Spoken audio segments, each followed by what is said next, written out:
Sekarang lagi viral sound horeg. Bagaimana menurut Anda? Menghibur masyarakat? Iya. Bahkan viral. Bahkan ada desa yang berani atau sengaja menghancurkan gapura yang menghalangi sound horeg masuk ke desanya.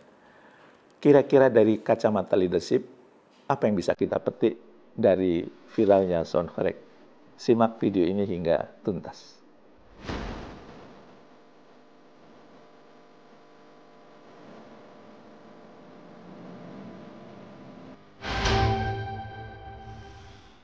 Assalamualaikum warahmatullahi wabarakatuh.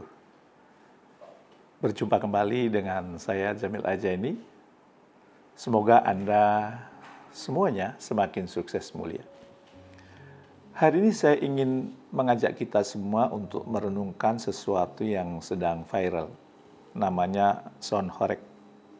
Sebuah fenomena dari masyarakat akar rumput digerakkan oleh kreativitas, semangat muda, dan gairah untuk berkumpul, bersuka cita, dan menunjukkan jati diri komunitasnya. Dengan layar LED, speaker raksasa berdentum, dan parade penuh semangat, sound horeg memang berhasil menarik perhatian publik. Tapi di balik gegap gempitannya, ada suara lirih yang sering tidak terdengar. Suara lirih itu adalah keluhan ibu yang bayinya menangis semalaman karena terganggu. Suara kakek yang terkejut hingga tekanan darahnya naik. Keluhan pelajar yang tak bisa tidur padahal besoknya ujian. Yang juga jarang disadari adalah suara keras itu bisa berdampak buruk bagi kesehatan. Karena menurut data WHO, paparan suara di atas 85 desibel secara terus-menerus berpotensi menyebabkan gangguan pendengaran. Dan sound horeg, paparan suaranya bisa mencapai lebih dari 100 desibel. Bahkan ada seorang yang sengaja merekam dan mengukur paparan suara sound horeg menjadi 130 desibel. Itu seperti hidup di dekat landasan pacu pesawat, bahkan lebih keras dari itu. Ini bukan sekedar masalah suara. Ini soal hak untuk hidup tenang.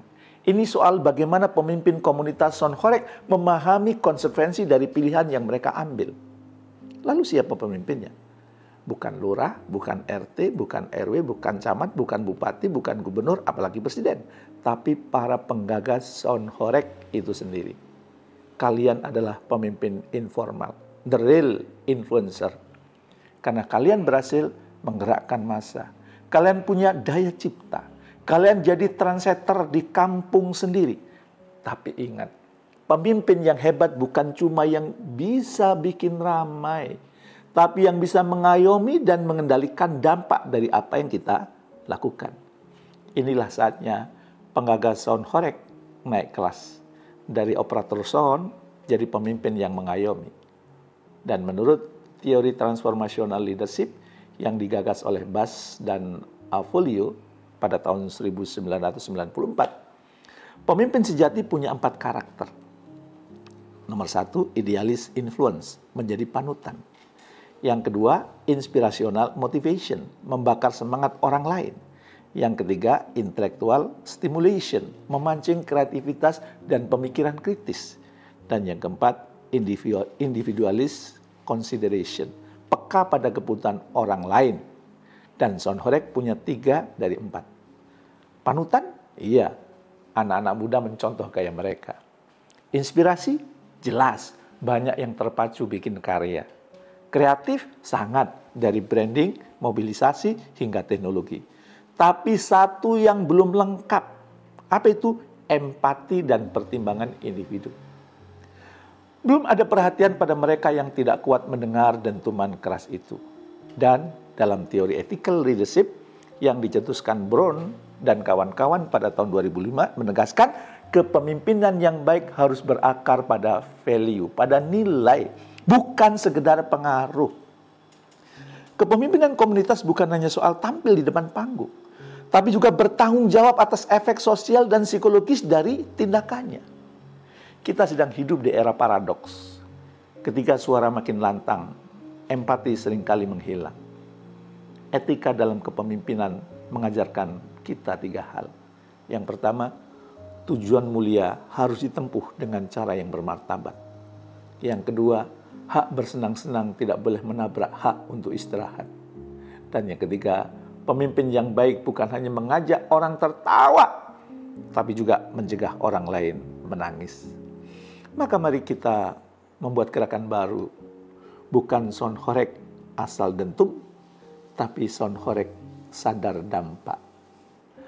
Coba bayangkan jika para penggerak sound ini menentukan batas volume maksimal, mengatur jam operasional hingga pukul 21 ya, atau jam 9 malam, memberikan area sunyi untuk lansia dan bayi, bahkan membuat edukasi kesehatan telinga untuk anak muda. Itulah leadership. Bukan cuma soal efek cahaya, tapi soal pencerahan hati. Apakah itu bisa? Jawabnya bisa. Sudah ada komunitas sound system di Banyuwangi yang kini menetapkan SOP. Selalu izin RT RW sebelum acara. Volume maksimal 80 desibel saat malam hari. Bahkan mereka menggalang dana untuk membagikan earplug. Ya. Earplug itu penutup telinga kepada warga yang merasa terganggu. Luar biasa. Mereka tidak anti kritik, mereka bukan sekedar kreatif, mereka bertumbuh sebagai pemimpin. Jadi sahabat semua, sangat boleh apa yang kita lakukan jadi viral. Tapi jangan sampai kita kehilangan nurani. Boleh kita bikin orang terhibur, tapi jangan sampai bikin orang lain menderita.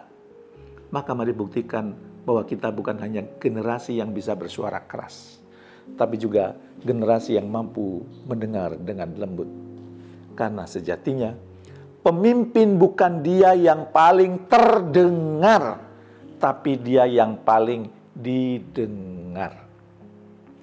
Kalimat ini mengandung makna yang dalam dan relevan bagi siapapun yang menjalankan peran kepemimpinan, baik formal maupun informal. Mari kita uraikan dan perdalam maknanya. Yang pertama, yang paling terdengar belum tentu memimpin.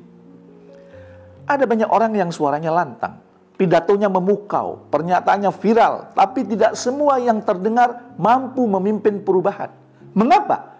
Karena suara yang terdengar belum tentu menggerakkan hati, belum tentu membangkitkan kepercayaan, belum tentu menginspirasi tindakan nyata. Apalagi di era media sosial saat ini. Siapapun bisa menjadi paling terdengar. Tapi apakah orang-orang yang benar-benar mau mendengarkan dia karena pengaruhnya? Atau hanya sekedar lewat di telinga? Camkan ini.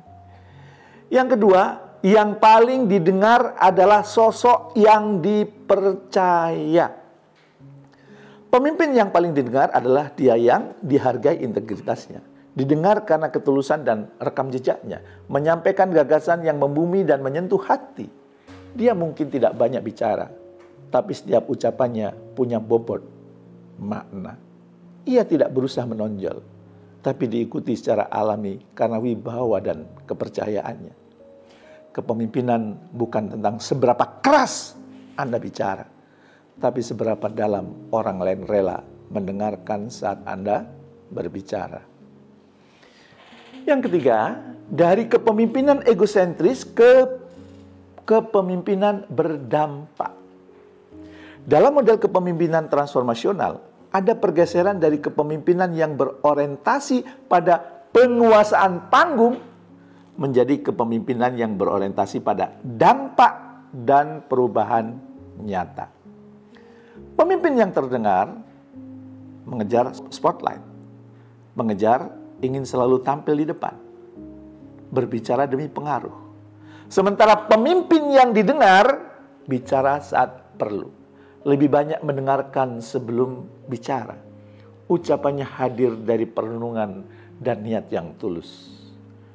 Karena apa? Dalam dunia yang bising, jadilah pemimpin yang didengar karena ketulusan dan kedalaman. Bukan sekedar terdengar karena volume suara, karena perubahan besar tidak selalu dimulai dari suara yang paling keras, tapi dari kata-kata yang paling tulus, yang menggerakkan hati dan menggerakkan langkah.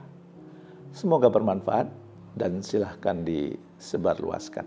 Assalamualaikum warahmatullahi wabarakatuh.